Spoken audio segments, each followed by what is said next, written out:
go. It's 6 o'clock on the dot. I'm in my drop top, cruising the streets. And we are live. Make show. Give me a thumbs up if you can see and hear me. How's my video? How's my audio?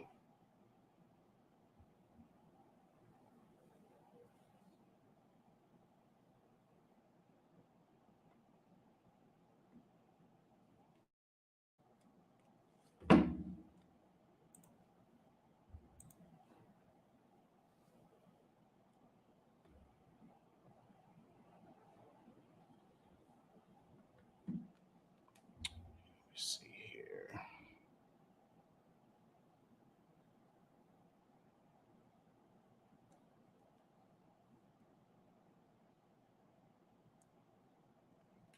There we go. All right. Yo, what up, though, Lions fans, and welcome in to the inaugural episode of the What Up, Though Sports Podcast. This is what y'all been waiting for, man. This is what I've been waiting for. Y'all know I've been doing this Lions vlog for the past, I think 2016 was the first one. So going on 7 years. And I decided to, you guys know I do sports media, so I decided to turn the Lions vlog into an entire sportscast show based on Detroit and University of Michigan sports, right? Somebody asked me, well, what about Sparty? What about, East Lansing? I said, get somebody else to do it. I can't do it. But, all you guys who have supported me over the years with the Lions vlog, I 1000% appreciate the support. But now it's gotten real. So to give it, if you hear it and you don't know the background of how my Lions vlog started, it was 2016, I believe it was. We had to beat Buffalo. And if you're a true Lions fan and you hear, you'll remember this.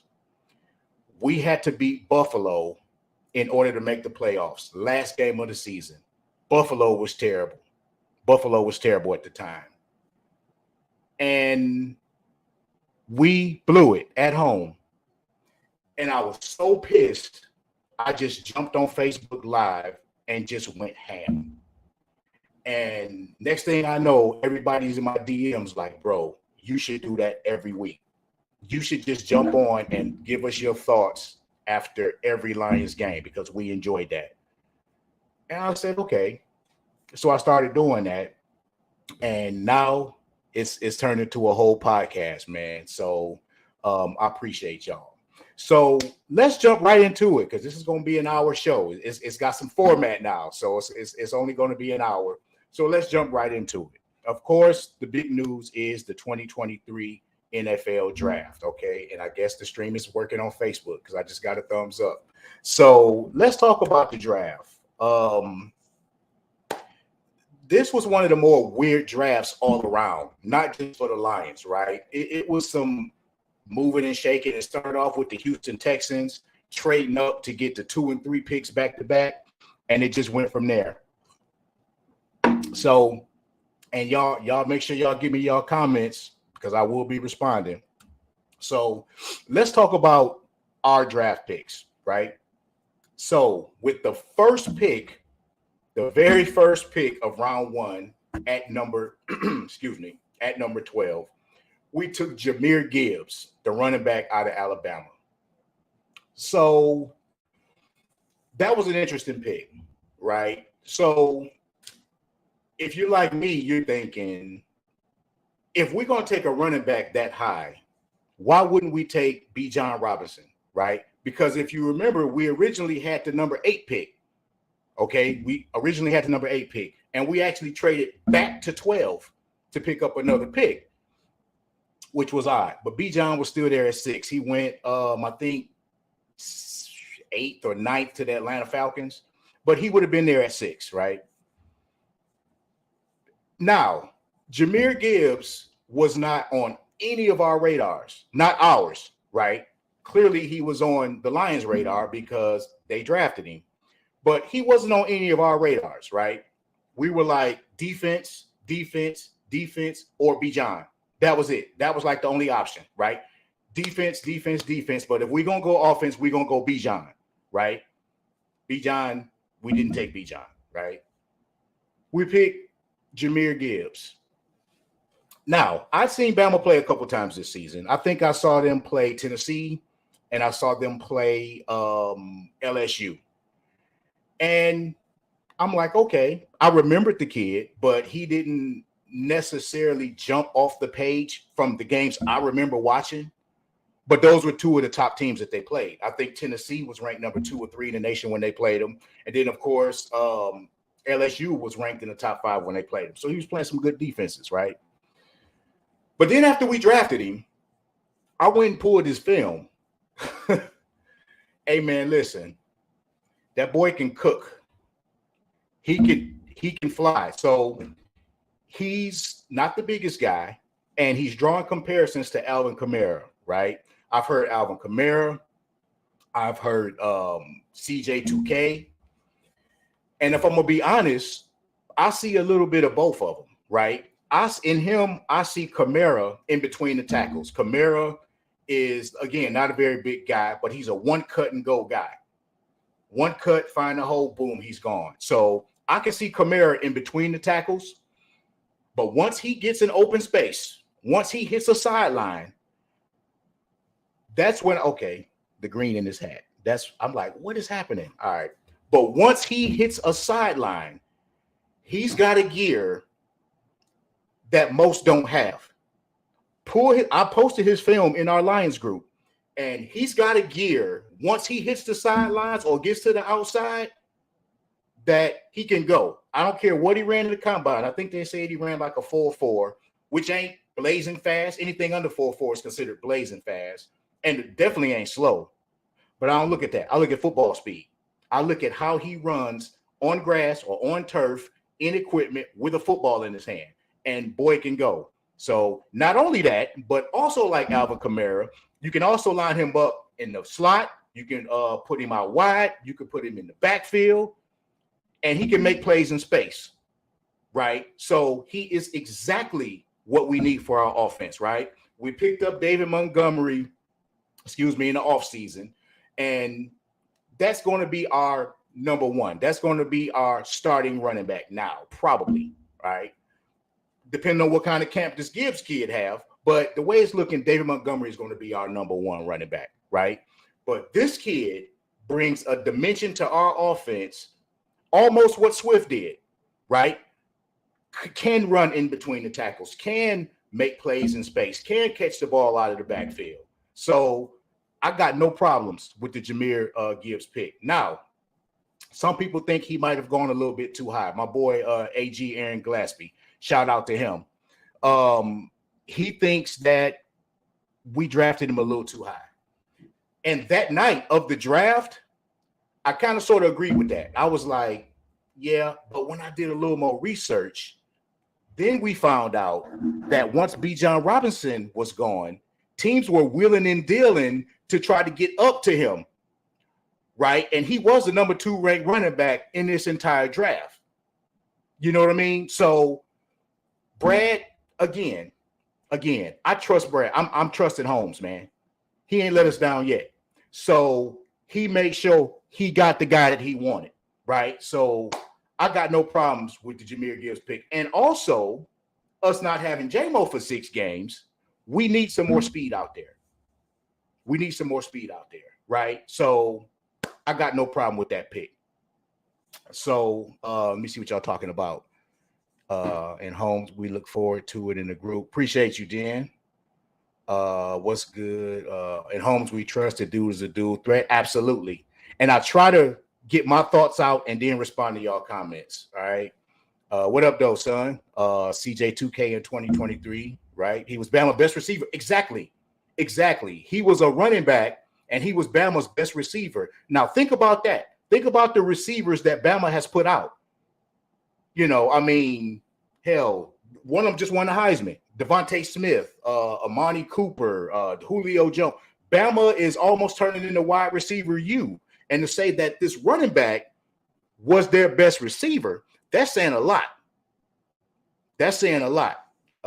Top 3, 12th overall pick, should be a starter. And that's what I said, Nard. That's why I was like, depending on what kind of camp he has. But David Montgomery is going to be our number one. That's going to be our number one. But if this kid comes in and has a great camp, who knows? He's going to get touches. Now, whether he starts or not, he's going to get touches regardless. And that's all we want. We don't need you to carry the, because he's not that big of a guy, right? So we don't need you to carry the load, but we do.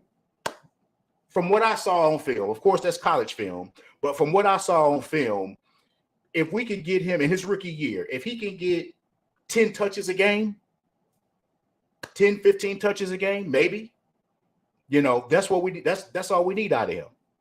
You see what I'm saying? So I'm cool with that pick. Now let's go to our second pick in the first round. This is where it gets interesting. Captain Jack Campbell out of Iowa. Now, listen, I'm a Big Ten guy. Most of us in here are Big Ten people because we're from Michigan, right? So I was already familiar with Captain Jack. And of course, we played Iowa in the Big Ten championship game last year, right? And he was just a sophomore then. I remember this guy. First of all, he's huge. Dude is 6'5", 250, playing linebacker. And he ain't no big lug. Now, let's just call it what it is. If you see a 6'5", 250-pound white dude playing linebacker, in your mind, you're going to say he's slow. Captain Jack can get it, man. Right? So what I saw with him was, again, he's a big guy. He's agile for his size. He's got good feet. I love his lateral movement. I love the way he scrapes to the ball, right? He fills the gaps, which is what you need a linebacker to do.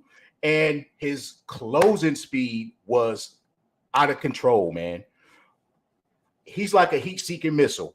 He glides until he finds the ball, and then when he finds the ball, he gone, and he makes plays, right? So everybody wants to draw comparisons.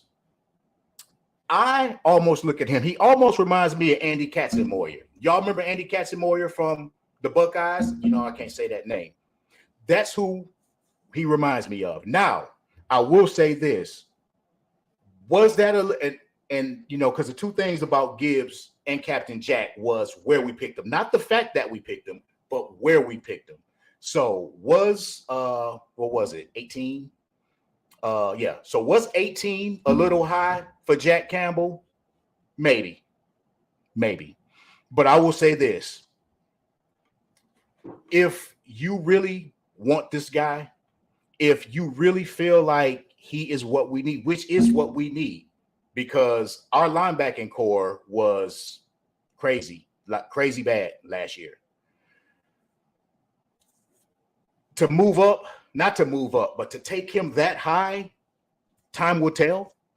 But it might have been a little high for him. I know the analytics say it was like a 96 or 99% chance that he would have still been there in maybe the second round. But hey, I'm trusting Brad. And if Brad thinks I want this guy so bad, I'm going to take him here, then I'm gonna ride with that. So on the fence, but we'll see. All right. So what y'all got to say about Captain Jack? Leonard said, so you think they wanted Gibbs over Bijan? Maybe, because he's probably a little more versatile. Bijan is probably more of a traditional running back, whereas, Gibbs is more of a versatile guy. So you might have a point there. We'll know. We'll find out eventually. Montgomery. Okay, so some of y'all going back to the running backs, which is fine. Behind the line of Gibbs and the slot on some plate. That's what I was saying, Trap. You can take Gibbs all over the field, man. Yep, I think we reached. And it's funny you say that, O'Bannon, because I was just talking about that. You think we reached for Captain Jack? Time will tell, man. Finishes tackles, absolutely. Closing speed, yep. I still think we need to dig into free agency for a pass rusher or DT. I'm gonna talk about that in a little bit, O'Bannon. I'm gonna talk about that in a minute. War Room went crazy when Gibbs was still there. So, like I said, he was on the Lions' radar. Clearly, we just didn't know it, which is fine. So I'm trusting Brad. I'm gonna get some I Trust Brad t-shirts made up. That's what I'm gonna do. I'm trusting Brad, right? So let's move on to our third pick. Another Iowa. Oh, by the way, Jack Campbell also won literally every single award that you can win at linebacker at the D1 level. He won the Buckets Award. He won the Linebacker of the Year. He won the Big Ten Defense. Listen, any award that a linebacker can win in college football, Jack Campbell won it. That's got to mean something. I don't care what you say. That's got to mean something. That means he was the best linebacker. They thought he was the best linebacker in college football. Granted, he played in the Big Ten, where there's not a ton of speed. Okay, I get that. Now, one thing I will say about Captain Jack is I ain't seen him cover nobody. But you don't ask a 6'5", 250-pound linebacker to cover. You know what I'm saying? And in today's NFL, with the size of these tight ends and the speed of these tight ends, he might wind up being a mismatch in the passing game, right? But we'll see. We'll see. We might have to go nickel on passing downs. That's probably what we're gonna have to do, right? So we'll see. We'll see how Captain Jack roll. Heavily decorated, yeah, for sure. And to go, yeah. Then to say that Brad is a breath of fresh air for the organization, that's an understatement. That is a huge understatement, because we've always talked about culture, right? We've always talked about the culture of the organization. When Dan Campbell got hired, and I talk about this all the time, Dan Campbell, when he first got the job, he walked into the practice facility, he started crying, right? Because he's one of us. That's why we love Dan Campbell, because Dan Campbell is one of us. You know what I mean? Dan Campbell played for the Lions, right? He was on the 08, 0-16 team, okay? He played with us, I think, 3 seasons. So that means he lived in the city for 3 seasons. He gets it. He gets it, man. He's one of us. That's why he feels so strongly about the team. How many times did he break down crying in the locker room after big wins? He cares, man. He cares. Brad Holmes, I don't know if y'all saw the other day. He was doing an interview and they were talking about how the players are taken to him. He started crying, right? And I don't know what that means to you, but grown men that aren't afraid to cry when talking about an organization, what does that tell you? It shows you that they give a damn. They care. And y'all know, we've traditionally had people in positions of leadership that didn't care. The Fords, God rest his soul, but Mr. Ford didn't care about the Lions. Mr. Ford just wanted to put butts in cars and butts in seats at the Silverdome and at Ford Field. That's all Mr. Ford cared about. These guys want to win. That's what I appreciate about Dan Campbell and Brad Holmes, right? They care. They're changing the culture. And we saw that. We saw how the guys loved them on Hard Knocks last year. Okay, so that's my spiel. So Sam Laporta, another Iowa Hawkeye, we drafted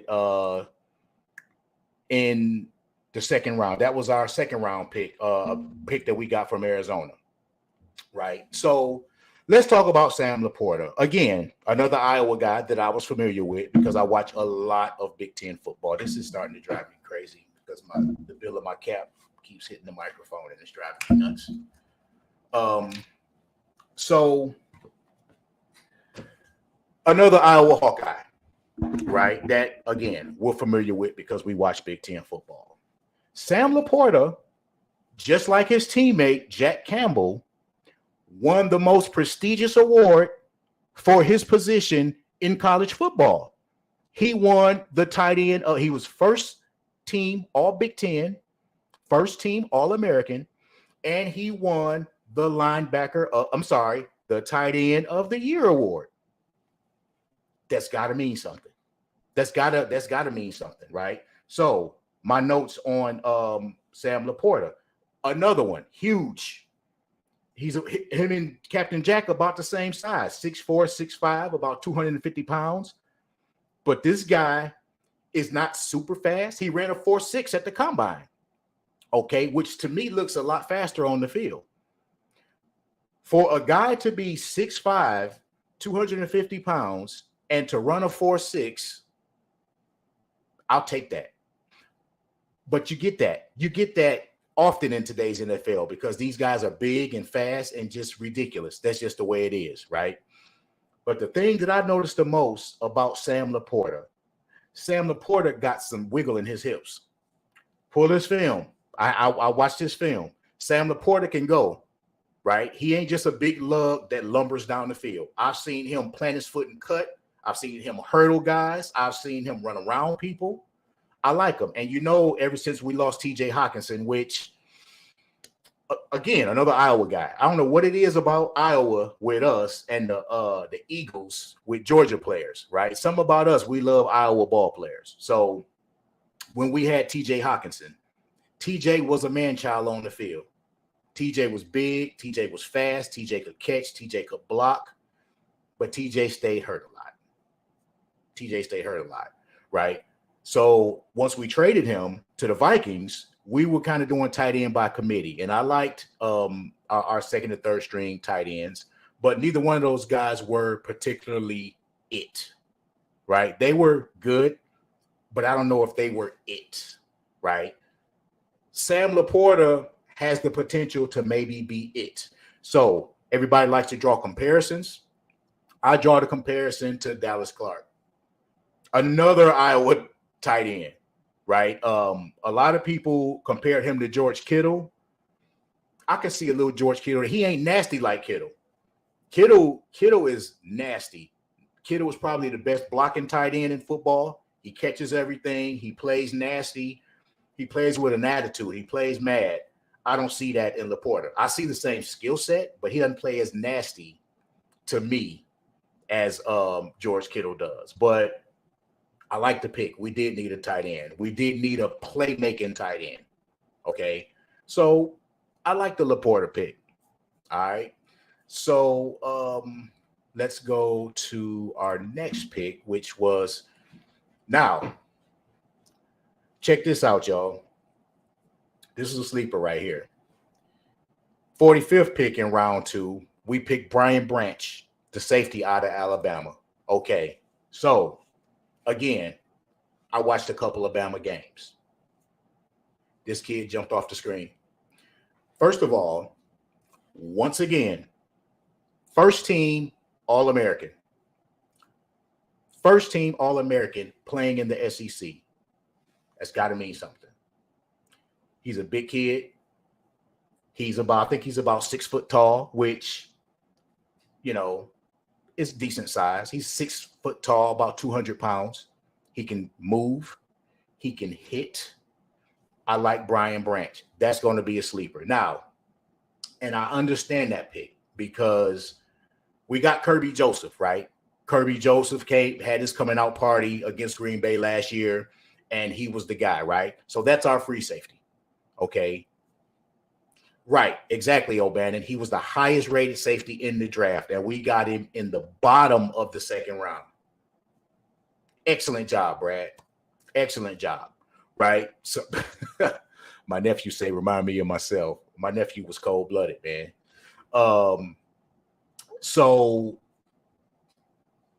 But with Tracy Walker coming back off that injury, is he going to be ready? Is he going to be the same?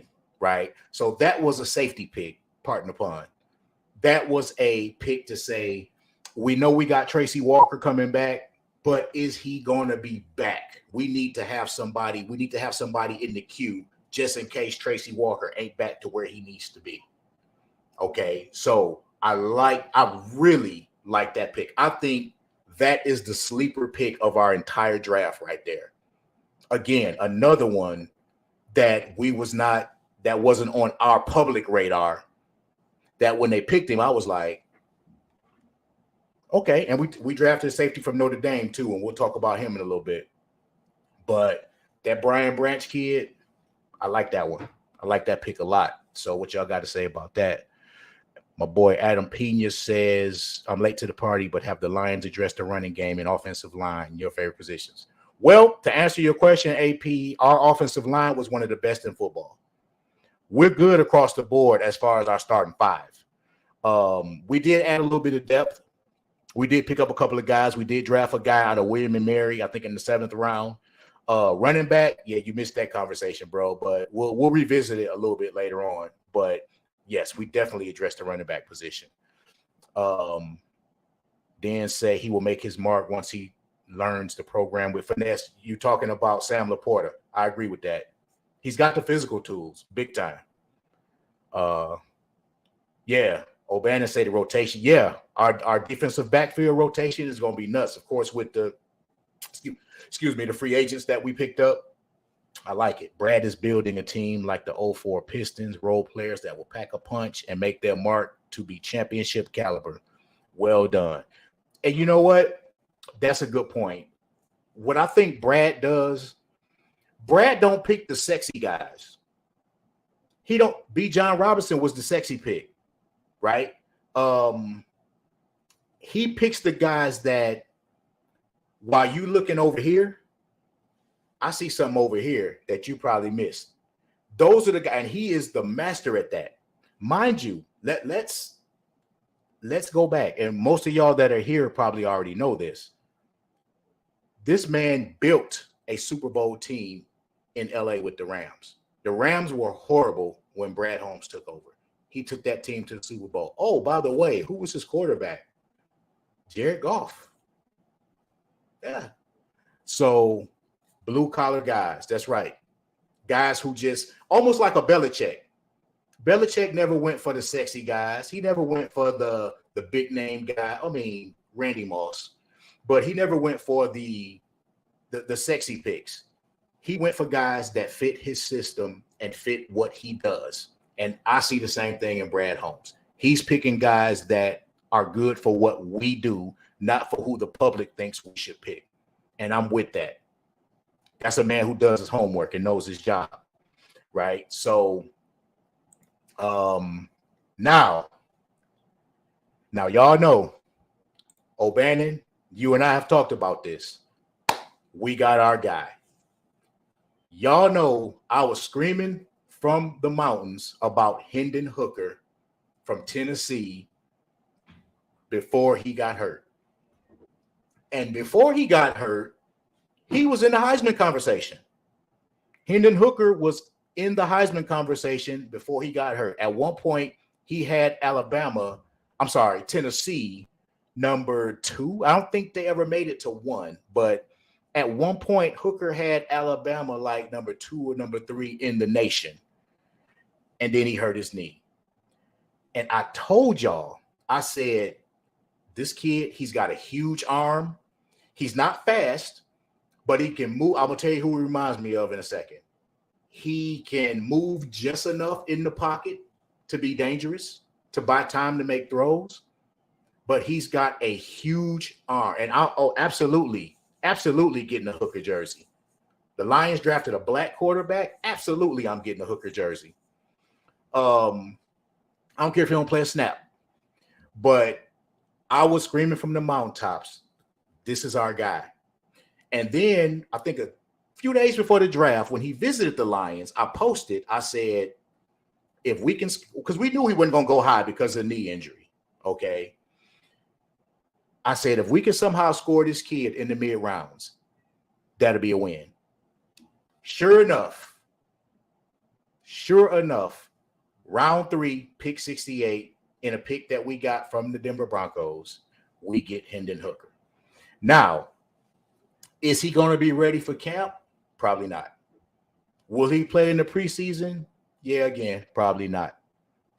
But we know Goff is on borrowed time. Not that Goff is bad, but it's time to start looking elsewhere, maybe looking a little bit into the future at the quarterback position.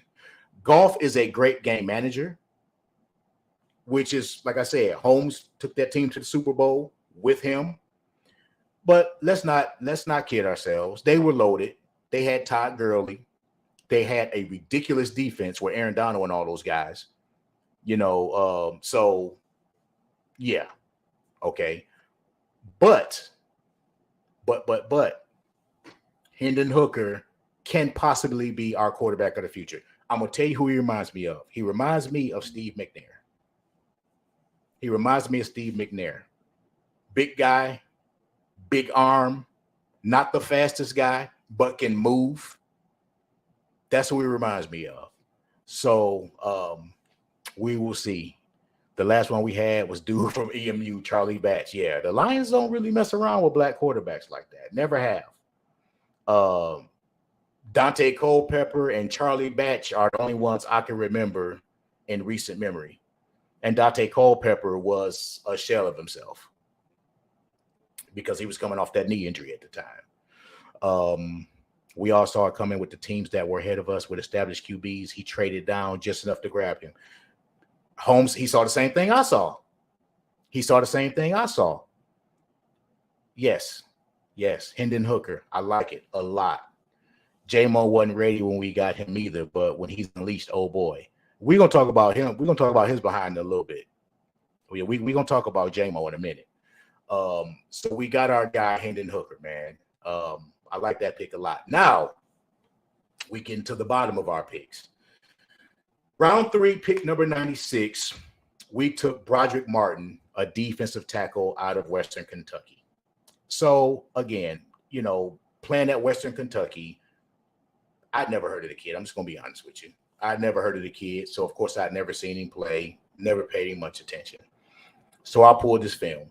First of all, I looked him up, right? 6'5", 340 pounds. Wow. It's a lot of man, right? So I pulled this film, and the first thing I noticed is that he plays high. I mean, I know you 6'5", big boy, but soon as the ball is snapped, the first thing you do is you stand up. And I'm not knocking the kid. I'm giving my honest analysis because that's what y'all are here for, right? He plays way too high for me. He stands straight up. Now, you can get away with that in, Conference USA, Western Kentucky is in. And no disrespect to Conference USA or Western Kentucky or him. But if you stand straight up and give these NFL guards your chest, you're going to get blown off the ball. So I get the spirit of the pick. The spirit of the pick is, as we know, we needed some beef in the middle. We needed a D tackle. And he's a two gapper for sure. 6'5", 340. He's a two gapper. But I was a defensive tackle. I know how to play defensive tackle. But I'm also 5'10". He's 6'5". But at the same time, when you fire off that ball, you got to come off that ball low. Low man wins in football. That will never change. Low man wins unless you're Derrick Henry, but he's not from this planet, so that don't count. Low man wins in football. Okay. You come off that ball and stand up, you're going to get pushed off the ball in the NFL. Big boy. So plug him in, see what he does, but he's going to have to play lower. O'Bannon says he plays to stand the lineman up. You can stand him up low. He stands, pull his film, bro. If you haven't watched it, O'Bannon, he stands straight up. He got the one, and 6'5", of course, naturally he's got long arms, right? He has this move, his go-to move, what I saw in his film, is he stands up and he locks the offensive lineman out. Again, you can do that to Conference USA offensive linemen. You're not doing that to NFL offensive. You're not doing that to, I know he's a center, but you're not doing that to Jason Kelsey. No. You got to fire off that ball low and get in his chest. He plays like Ashawn Robinson. You own it today, Trap, because that's who I got written down as my comparison. He reminds me of Ashawn Robinson, which Ashawn had his moments, but Ashawn did not live up to expectations either, right? So Again, not knocking the kid. I would just like to see him play the game underneath his pads and not stand straight up when the ball is snapped. That's my only, excuse me, that's my only issue with Broderick Martin. So we didn't have a fourth round pick. So we skipped to the fifth round, where we took Kobe Sorsdal, an offensive lineman out of William and Mary. Again, let's be honest, he's an offensive lineman from William and Mary. So none of us have heard of the kid. None of us have seen the kid play. Let's just call it what it is. But I pulled his film and I pulled his stats. He was first of all, he shined at the Shrine game. That's when I first heard of him. He shined at the Shrine game. Now, what he brings to the table is versatility. He can play guard and he can play tackle. And for whatever reason, if you're a Lions fan, you know that what's always hurt us was injuries on the offensive line. And we've always had to shuffle guys around. We need guys that can play center, guard, tackle, whatever, right? So he brings versatility. Now, he was the fourth ranked, even though he went to William and Mary, he was the fourth ranked offensive guard tackle in this draft. So, to say we got him in the fifth round, we'll see. It's not a whole lot you can say about an offensive lineman out of William and Mary, right? But we'll see. Now, this is my second sleeper out of our draft picks. We didn't have a 6th round pick either because of trades. Round 7, we took Antoine Green, a wide receiver out of North Carolina. Okay. Now, I'd heard of this kid, but I hadn't seen much of him. I watched their bowl game. Matter of fact, I watched their bowl game. So I'd heard of the kid, but I hadn't seen enough of him to know whether I liked the pick or not. So I pulled him up and I watched his highlight film. Listen. So when I evaluate ball players, I don't evaluate the numbers. I don't know if he's here or not, but O'Bannon, you already know who I'm talking about.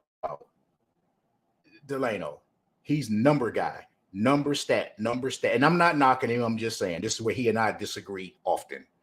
Number stat. I don't look at stats. I look at them just as a point of reference, but I don't put too much into stats. Let me tell you why I don't put too much into stats. Stats can be deceiving.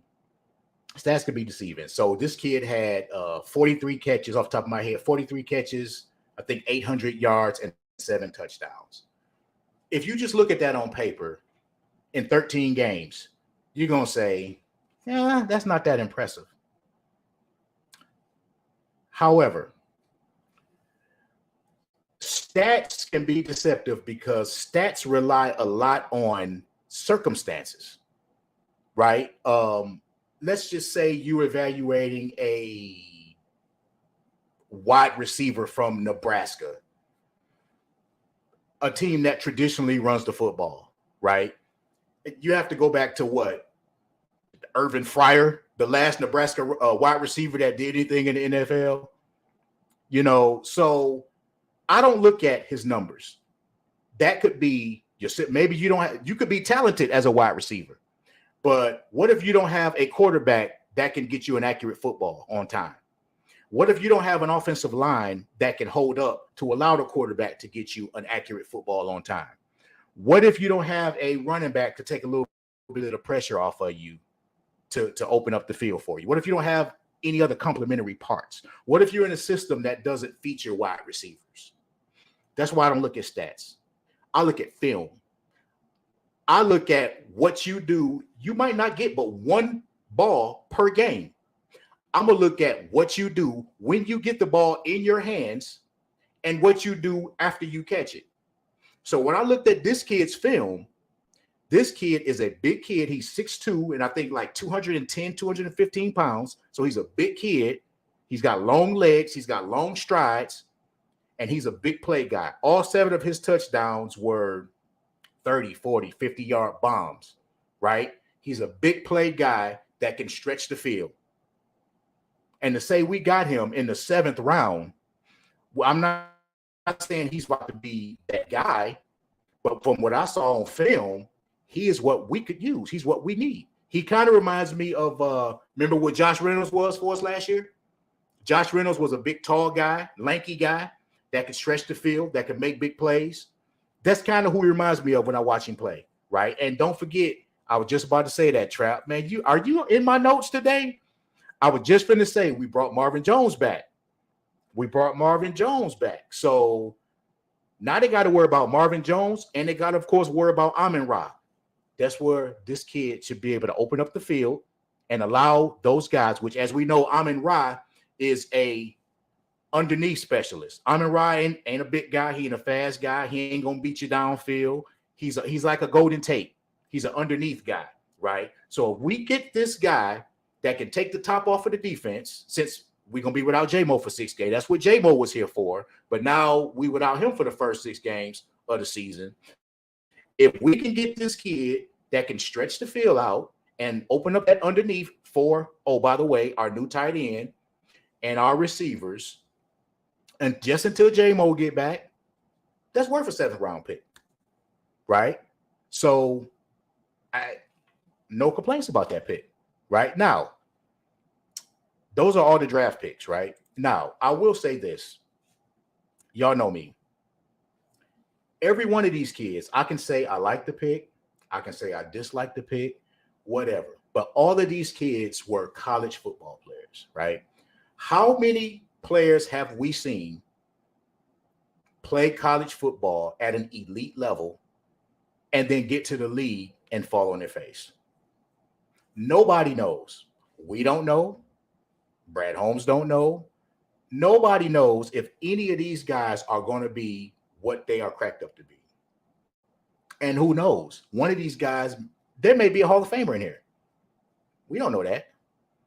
You know what I mean? So it's when it comes to the draft and when it comes to college football, it's always we'll see. Because you just never know. Look at, y'all remember Troy Davis? Running back from Iowa back in the 90s? Man, Troy Davis was the most heralded running back that I could remember, right? This guy rushed for 2,000 yards in consecutive years at Iowa State, who didn't even run the football back then. This was the 1990s Big 12 or Big 12 at the time. He got drafted, and then what? Exactly. You just never know. Tim Tebow, some would argue may be one of the greatest college football players of all time. What happened to Tim Tebow in the league? Meanwhile, the poster child is Mr. Thomas Edward Patrick Brady, drafted in the 6th round, and now he's the GOAT. You just never know, man. Shannon Sharp, I don't know why he just popped in my head. Undrafted out of Savannah State, one of the greatest tight ends to ever play the game. You just never know, bro. So we can give our predictions. We can say, oh, he's going to be good. He's not going to be good, whatever. At the end of the day, we're going to see. We're going to see. But I will say this. I can't think of a single pick that Brad Holmes made high that flopped. Look at Rodrigo. Whose list was he on? Who thought Rodrigo? Who said we ought to draft that guy? But Rodrigo came into camp, showed his behind. Next thing you know, he's starting and played very well. James freaking Houston. Shout out to my boy Cliff Franks, who is my y'all. I'm gonna plug my boy. Y'all go check out Hoop Jargon. He's a basketball guy, but he covers HBCU sports very well.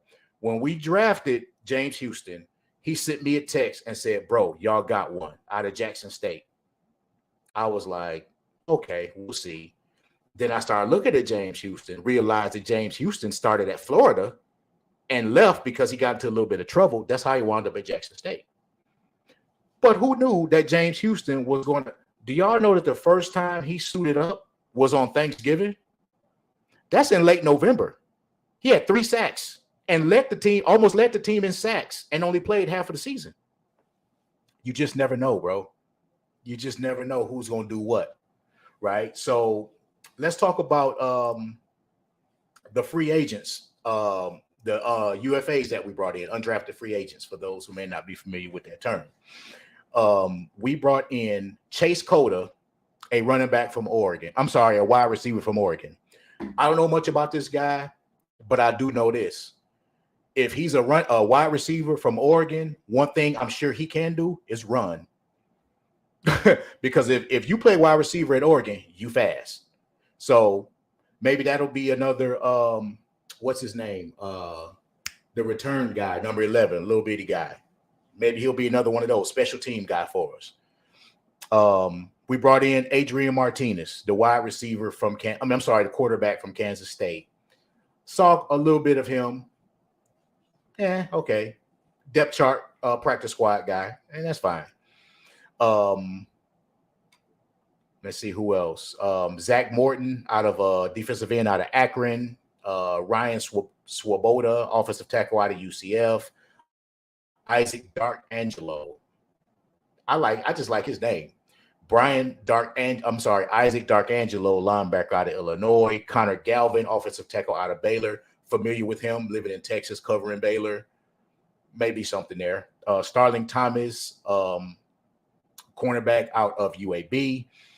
And Brandon Joseph. That's the other safety that I was going to address to y'all. Watch out for that one. That's another one, the safety out of Notre Dame, Brandon Joseph. I remember him. That might be another sleeper. Now, here is my big-time sleeper as far as UFAs. Mohamed Ibrahim out of Minnesota. Again, me being a Big Ten guy and us have played Minnesota, I remember this dude.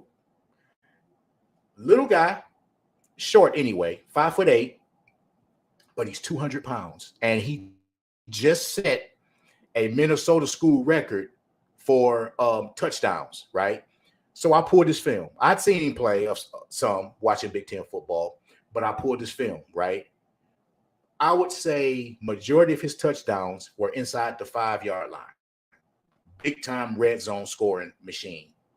Who does that remind y'all of? Don't everybody speak at once. We just lost that in Jamal Williams. We just lost a tank that can get the ball into the end zone inside the 5-yard line. We didn't have that when Jamal Williams left. This kid might fill that void for us. Again, not a super tall guy, but he runs hard. Pull his film. I saw one play against Nebraska, as a matter of fact. He pushed the entire defense into the end zone with him, right? So he may wind up getting cut. He may make the team. He may wind up on the practice squad. But every pick that I see, when I look at the film, I see the spirit behind it. He's a tough runner that can get the ball in the end zone, inside the 5-yard line. Maybe that'll fill a void for us, goal line guy. Okay, so we'll see. Now, hold on, I need a sip of water before we start this. Let's talk about the foolishness. Let's talk about Mr. Jameson Williams, who decides to do the one thing that the NFL, not the team, that the NFL asks you not to do. They didn't say you couldn't gamble. They just said, don't gamble on our time. Don't gamble at our facility. Don't gamble on our team plane. Well, which you probably wouldn't be able to anyway. Don't gamble on our team bus. Don't gamble on our team hotel. Or at our team hotel. I think that's a fair request, right? There are certain things, everybody's got jobs, right? There are certain things you can't do at your job. They didn't say you couldn't do it. They say just don't do it on our time. What does this idiot do? He does just that. And now we without him for the first 6 games of the season. Now, he wasn't the only one. Quintez Cephas also, but he was probably going to get cut anyway. Let's be honest. That was just like, oh, we got a reason to cut him now. I think he was going to get cut anyhow, right? And then Barry Hill, a linebacker who, again, was probably going to get cut too. If, so those two, yeah, whatever. But, bro, of course, we were without J-Mo for most of the season. We drafted him, first round last year. Without him for a majority of the season. But without him a majority of the season because he was still healing from an ACL. But when he got on the field, we could see the speed. We could see why we took him in the first round last year, even though he was coming off of a knee injury. We saw the flashes of it, especially in that Green Bay game. It got called back, but we saw what he could do with the ball in his hand in open space. And that was in Green Bay on grass in the cold. You put him on our fast track at Ford Field for 17 games, and then he go and do this. So that goes back to now I'm looping back around to the to the wide receivers I was talking about. Marvin Jones back, which Marvin can go either way. Marvin can go deep sometimes, but Marvin is more of an intermediate possession guy. Now, when he was younger, like in the Cincinnati days, he could get downfield. Now, he's more of a possession guy, more of a move the chains guy. And that's cool, right? Amon-Ra, y'all know he's a dog, just a pure dog, okay? So, and then this rookie that we drafted in the 7th round may have to fill that, take the top off the defense void that J-Mo is leaving, right? So, and then, of course, the big news is, which we all saw this coming. When we picked up David Montgomery, we knew. And then when we had a feeling that Swifty was going to be out of there when we brought in David Montgomery, who was a very good running back for the Chicago Bears. Of course, being in our division, we saw him quite a bit. So we were matter of fact, he ate us up one time in Chicago. David Montgomery did. So we were very familiar with him. So when we picked him up, we all were very happy about that one, right? So it almost felt like David Montgomery was a just in case Swift isn't healthy or in case he gets hurt again pick. That's what it felt like. So we thought they might be shopped in Swift, but probably not. That's probably just a safety pick or a safety signing, I should say. But then when we got all these holes on our defense and we draft a dual threat wide running back in the first round, that's when we knew, oh, yeah, Swift out of there, bro. Swift out of there. And was it 24 hours later? I know it wasn't 48. It wasn't 48 hours later. Swift was gone. Now, I'm going to be honest with you. I hate who they sent him to. They sent him to the Philadelphia Eagles, who was already loaded. I mean, they just played in the Super Bowl. And now they got this guy. If he stays healthy in Philadelphia, ugly, perfect. And they were beating our door down about him. I don't know if y'all knew this or not, but prior to the draft, Philly was beating our door down about about DeAndre Swift. And they got him. So we'll see, man. We'll see. This is going to be an interesting training camp, man. So as y'all know, I have made contact with the team. I've made contact with the Lions. I met their director of communications on Radio Row at down in Phoenix, and I've been in contact with him. And I am working on getting credentials to cover the team. So I said all that to say, when I come home, I need somewhere to stay. All my family here now. So no, but I know my nephew got me. I know my nephew got me when I come to town. But yeah, so y'all keep your eyes and ears peeled on that, man. If that can happen for me, y'all know that'll be huge. So let's talk about, finally, we got about 6 minutes left. So let me see what y'all talking about. That's Delano's crush. I already know who you're talking about, old Bannon. Cephas. Trap said them J-Mo Gibbs. Oh, bro, listen. When J-Mo come back, J-Mo and Gibbs on the field together. Stop it, bro. With St. Brown, Marvin Jones. Oh, bro. And if this tight end and wide receiver pan out, son, first of all, for a lot of the season, even when we were losing, there was one point we had the number one scoring offense in football. It was just our defense.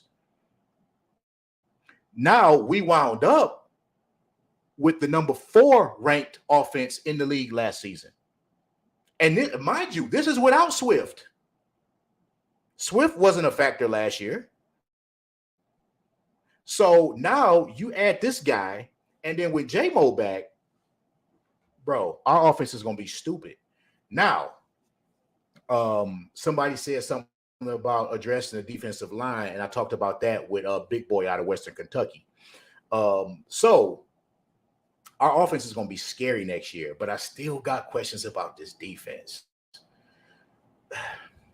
I still got questions about our front seven. Captain Jack, they are putting a lot of faith in this kid, man. They're putting a lot of faith in Captain Jack. So we'll see. But finally, let's talk about the schedule. Of course, we don't know the schedule yet. Normally it comes out mid-May. Word on the street is it's going to come out on the 12th, but we'll see. So the games that I personally will be attending, pretty much regardless of the schedule. Normally we have to wait and see when they're going to play.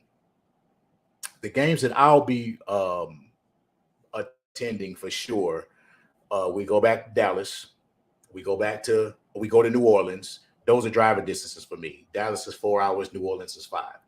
So I'll be going to Dallas and New Orleans. But I do believe that the group trip, the one that everybody's going to go to from the group, is going to be Kansas City. We don't go there often. Of course, they're playing Mahomes and the Super Bowl champions. We got to go check that one out, man. But we'll talk more about that when the schedule actually comes out.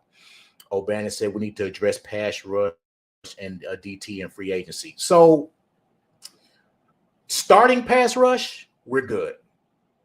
We got Hutch. We got James Houston. But we do need a little bit more depth. We do need some more depth on the pass rush. Defensive tackle, like I said, this kid from Western Kentucky, I don't know. I don't think he's it from what I've seen on film. But we'll see. He's a big body. He's big body, 6'5", 340. Maybe they can work with him, get him some technique, and we'll see. O'Bannon says we need to change the group trip to New Orleans. Of course. Now, I will say this. I ain't going to lie. If Kansas City is late in the season, I don't know, because I ain't about that snow life no more. We don't play Atlanta this year. I ain't about that snow life, bro.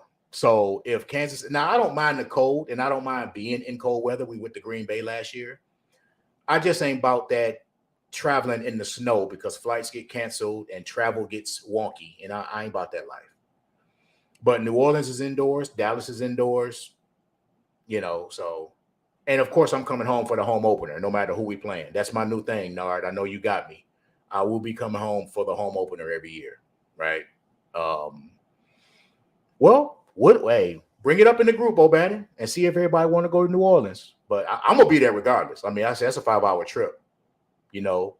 Take the wife and, if y'all want to bring y'all ladies, let the ladies do their thing while we at the game or whatever the case may be. New Orleans would be a nice little trip, man. But that is it, y'all. So they already confirmed, Trap, that we're not playing Kansas City in Germany. That's going to be the Bears. They did confirm that it's the Bears that they're playing in Germany and not us. So we ain't got to worry about that. But we are out of time, man. So I appreciate y'all joining, man. This is, again, the first episode of the What Up Those Sports Podcast. I will be back. If anything happens with the team, of course, I'll jump on. But other than that, man, I appreciate y'all coming through. And as always, go Lions.